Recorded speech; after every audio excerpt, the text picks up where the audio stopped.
Let's mic आज का अखबार। नमस्कार, लेट्स माइक में आपका स्वागत है। आज का अखबार के साथ मैं राखी जैन। यहाँ हम देश दुनिया के सबसे बड़े और विश्वसनीय अखबारों से चुनते हैं वो रिपोर्ट्स जो सिर्फ खबर नहीं, आपकी समझ और सोच को गहराई देती हैं।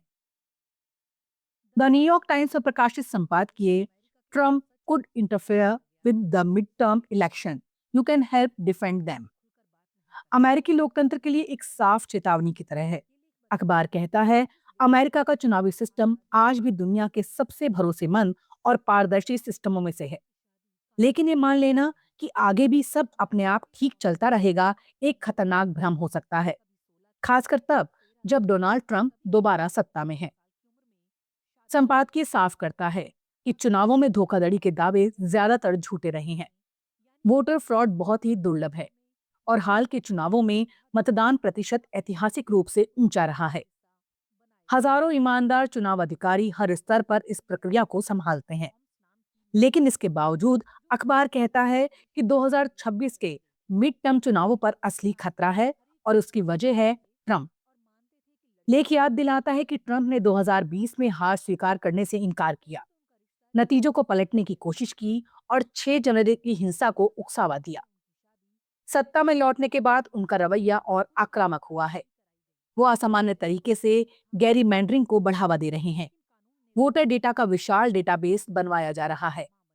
मेल इन बैलेट पर सवाल उठाने वाले आदेश जारी हुए हैं और ट्रंप खुद ये कह चुके हैं कि काश उन्होंने 2020 में वोटिंग मशीनें जब्त करने के लिए नेशनल गार्ड भेजा होता। हाल ही में अटलांटा के एक चुनाव केंद्र पर एफबीआई की कार्रवाई का जिक्र करते हुए अखबार चेतावनी देता है कि सरकारी ताकत, एजेंसियां, सुरक्षा तंत्र, कानून चुनावी फायदे के लिए इस्तेमाल हो सकते हैं। ऐसे माहौल में थोड़ी सी गड़बड़ी भी नतीजों को प्रभावित कर सकती है। संपादकीय सिर्फ डर नहीं दिखाता, बल्कि समाधान भी सुझाता है। न्यूयॉर्क टाइम्स आम नागरिकों से कहता है कि वो पोल वर्कर बने, चुनाव प्रक्रिया पर नजर रखें और सोशल मीडिया पर बिना जांच पड़ताल के झूठी सूचनाएं ना फैलाएं।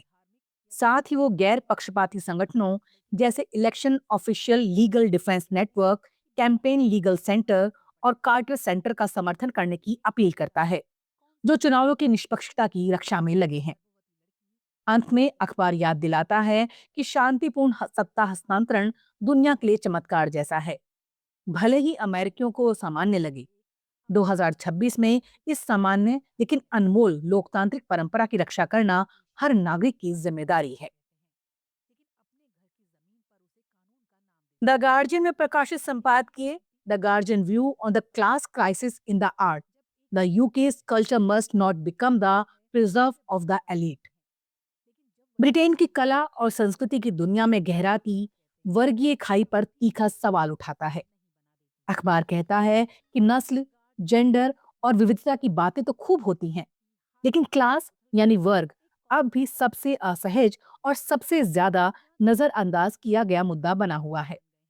नतीजा ये है कि ब्रिटेन की कला धीरे धीरे आम लोगों की नहीं, बल्कि एक छोटे अमीर तबके की जागीर बनती जा रही है। संपादकीय मैनचेस्टर यूनिवर्सिटी की रिपोर्ट क्लास सेलिंग के हवाले से बताता है कि हालात कितने गंभीर हैं। 1970 के दशक के बाद से कामकाजी वर्ग से आने वाले कलाकारों, संगीतकारों और लेखकों की संख्या आधी रह गई है। आज ब्रिटेन में कला क्षेत्र में काम करने वाले लोगों में से 10 में से एक से भी कम की पृष्ठभूमि वर्किंग क्लास है। टॉप म्यूजिशियन और बाफ्टा नामांकित अभिनेता निजी स्कूलों से आने की संभावना कई गुना ज्यादा रखते हैं। यही कहानी पर्दे के पीछे भी है, जहां बड़ी संख्या में क्रिएटिव लीडर प्राइवेट स्कूलों से हैं। गार्जियन कहता है ये सिर्फ आंकड़ों की बात नहीं, बल्कि संस्कृति के लोकतंत्र पर सीधा हमला है।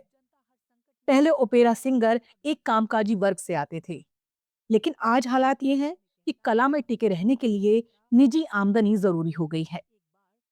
मशहूर कलाकार माइकल शीन, जूली वॉल्टर्स और क्रिस्टोफर एक्सलेटन जैसे नाम खुद कहते हैं कि अगर वो आज शुरुआत करते तो शायद उनका करियर संभव ही ना होता। इस संकट की वजह भी साफ है, युवा और क्षेत्रीय थिएटरों का बंद होना, अप्रेंटिसशिप ग्रांट्स में कटौती, बिना पैसे की इंटर्नशिप, जीरो आवर कॉन्ट्रैक्ट, छात्र कर्ज और सफर का खर्च। ऊपर से कला शिक्षा को लगातार कम पर आंका गया। गार्जियन याद दिलाता है कि प्रतिभा अपने आप नहीं पनपती, उसे मौके और सहारे चाहिए। संपादकीय मानता है कि सरकार के हालिया कदम कला के लिए फंडिंग और स्कूलों में क्रिएटिव विषयों को बढ़ावा सकारात्मक है, लेकिन पर्याप्त नहीं। क्लास सेलिंग रिपोर्ट की मांग है कि वर्ग को भी कानूनी रूप से संरक्षक श्रेणी बनाया जाए, ताकि सिर्फ भाषण नहीं, असली बदलाव हो। अंत में गार्जियन साफ कहता है, बरसों से कला जगत बराबरी की भाषा तो बोल रहा है, लेकिन नतीजे नहीं बदले। अगर भविष्य में ट्रेसी एमीन और इद्रिस एल्बा जैसे कलाकार चाहिए, तो कला को फिर से आम लोगों के लिए खोलना ही होगा। अल जजीरा में प्रकाशित लेख appropriating the death count, manufacturing consent for an attack on Iran. ये ईरान में हालिया विरोध प्रदर्शनों के दौरान हुई मौतों के आंकड़ों को लेकर चल रही राजनीति और मीडिया की भूमिका पर गंभीर सवाल उठाता है। लेख का मूल तर्क ये है कि मौतों की संख्या को हथियार बनाकर ईरान पर सैन्य कार्रवाई के लिए माहौल तैयार किया जा रहा है, और साथ ही गाजा में जारी इजरायली हमलों में हो रहे जनसंहार को अपेक्षाकृत हल्का दिखाया जा रहा है। लेख बताता है कि 8 से 10 जनवरी के बीच ईरान में हुए दमन के बाद मौतों के आंकड़ों को लेकर भारी भ्रम है। ईरानी सरकार का दावा है कि करीब 3100 लोग मारे गए, जबकि कुछ मानवाधिकार संगठनों और पश्चिमी मीडिया में यह संख्या 5000 से लेकर 30,000 या उससे भी ज्यादा बताई जा रही है। अल जजीरा कहता है, इतनी बड़ी रेंज इस बात का संकेत है कि आंकड़े सत्यापन से ज्यादा राजनीतिक मकसद से उछाले जा रहे हैं। लेख इस प्रवृत्ति को डेथ टोल ओलंपिक्स कहता है, यानी कौन ज्यादा बड़ी संख्या पेश करता है, इसकी होड़। मानवाधिकार संगठन HRANA और संयुक्त राष्ट्र के विशेष दूत ने भी माना कि मौतें हजारों में हैं, लेकिन वो खुद ये स्वीकार करते हैं कि इंटरनेट बंदी, सीमित पहुंच और सबूतों की जांच में कठिनाइयों के कारण सटीक आंकड़ा तय करना बेहद मुश्किल है। इसके बावजूद लेख आरोप लगाता है कि कई बड़े पश्चिमी मीडिया संस्थानों ने अनाम और अप्रमाणित स्रोतों के आधार पर बेहद ऊंचे आंकड़े सुर्खियों में छापे। इन आंकड़ों को बाद में राजनेताओं, कार्यकर्ताओं और सोशल मीडिया अभियानों ने दोहराया, जिससे एक तरह की सूचना श्रृंखला बन गई, जहां शक और अटकलें तथ्य बनती चली गईं। अल जजीरा के मुताबिक इसका पहला असर ये हुआ कि अमेरिका और उसके सहयोगियों द्वारा ईरान के खिलाफ सैन्य कार्रवाइयों की धमकियों को नैतिक आधार मिलने लगा। दूसरा असर ये है कि ईरान के आंकड़ों की तुलना गाजा में हो रही तबाही से की जाने लगी, जिससे फिलिस्तीन में हो रहे जनसंहार को कमतर दिखाने का रास्ता बना। लेख मानता है कि ईरान में बड़े पैमाने पर लोगों की जान गई है और इसके लिए ईरानी सुरक्षा बल जिम्मेदार है, लेकिन वो जोर देकर कहता है कि असत्यापित आंकड़ों का राजनीतिक इस्तेमाल पीड़ितों के साथ अन्याय है। सही, पारदर्शी और धैर्यपूर्ण जांच न सिर्फ जवाबदेही तय करने के लिए जरूरी है, बल्कि इस बात को उजागर करने के लिए भी कि कैसे मीडिया और सत्ता मिलकर युद्ध के लिए सहमति गढ़ते हैं। अंत में अल जजीरा चेतावनी देता है कि डेथ टोल ओलंपिक्स ईरान से लेकर फिलिस्तीन तक आम लोगों की पीड़ा का अपमान है, और इसका सबसे बड़ा लाभ वही ताकतें उठा रही हैं जो एक और युद्ध की जमीन तैयार कर रही हैं। आज का अखबार में फिलहाल इतना ही। देखते रहिए, सुनते रहिए लेट्स माइक। नमस्कार। आप सुन रहे थे let's Mike modern radio. Follow कीजिए हमें हमारे सोशल मीडिया प्लेटफॉर्म्स पर। It's time for news. It's time for Modern Radio.